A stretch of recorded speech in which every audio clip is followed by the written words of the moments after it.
ఈ రోజు ఒక రాజకీయ పార్టీ సభలో యోగా మీద ఒక తీర్మానాన్ని రాజకీయ తీర్మానం ప్రవేశపెట్టడం అనేది దేశ చరిత్రలోనే ఒక అరుదైన సంఘటన.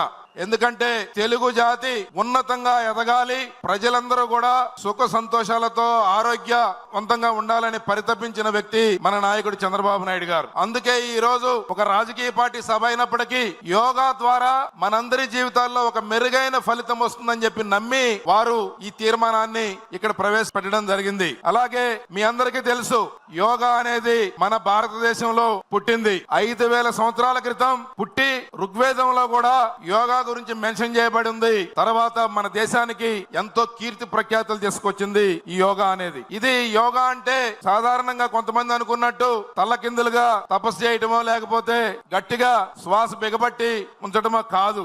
యోగా అంటే మన శరీరానికి, మన ఆత్మకి, మన మనస్సుకి మధ్య ఒక అనుసంధానం చేసే ఒక ప్రక్రియ అని చెప్పి ఈ సందర్భంగా మీకు తెలియజేస్తా ఉన్నాను.